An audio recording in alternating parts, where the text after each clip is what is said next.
In 1879, amateur archaeologist Marcelino Sanz de Sautola and his young daughter Maria explored a dark cave in northern Spain. When Maria wandered off by herself, she made an amazing discovery. They were standing inside a site of ancient art, the walls and roofs decorated with prehistoric paintings and engravings, ranging from 19 to 35,000 years old. Similar marks of our ancestors have been preserved in caves all over the world. The oldest we've found were made up to 40,000 years ago. What do these images tell us about the ancient human mind and the lives of their creators? These early artists mixed minerals, clay, charcoal, and ochre with spit or animal fat to create paint. They drew with their hands and tools, like pads of moss, twigs, bones, and hair. In many instances, their images follow the contours of the cave to create depth and shape. The most common depictions are of geometric shapes, followed by large mammals like bison, horses, mammoths, deer, and boars. Human figures appear rarely, as well as occasional handprints. Some have theorized that these artworks are the creation of hunters or of holy men in trance-like states, and we've found examples created by men, women, and even children. And why did they create this art? Perhaps they were documenting what they knew about the natural world, like modern scientists, or marking their tribal territory. Maybe the images were the culmination of sacred hunting rituals or spiritual journeys. Or could they be art for art's sake, the sheer joy and fulfillment of creation? As with many unsolved mysteries of the ancient world, we may never know for sure, barring the invention of a time machine, that is. But while the answers remain elusive, these images are our earliest proof of human communication, testifying to the human capacity for creativity thousands of years before writing. They are a distinct visual language that imagines the world outside the self, just like modern art forms, from graffiti and painting to animated virtual reality caves.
Ruskin said, great nations write their autobiographies in 3 manuscripts: the book of their deeds, the book of their words, and the book of their art. Not one of these books can be understood unless we read the 2 others, but of the 3, the only trustworthy one is the last. On the whole, I think this is true.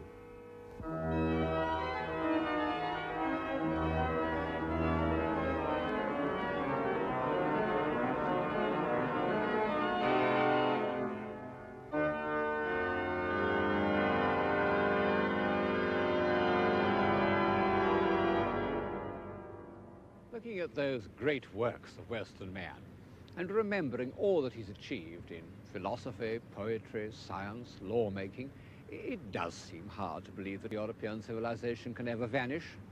And yet, you know, it has happened once. All the life-giving human activities that we lump together under the word civilization have been obliterated once in Western Europe, when the barbarians ran over the Roman Empire. For 2 centuries, the heart of European civilization almost stopped beating. We got through by the skin of our teeth. In the last few years, we've developed an uneasy feeling that this could happen again.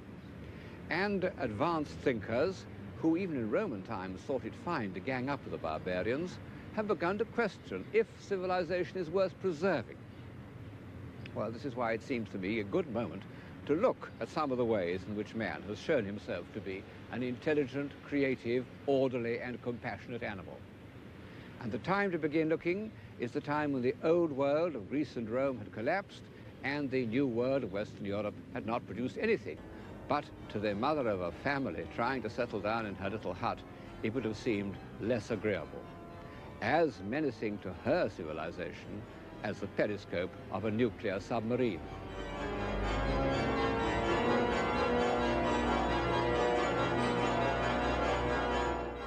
A powerful work of art, a more moving, to most of us, than this Greco-Roman head.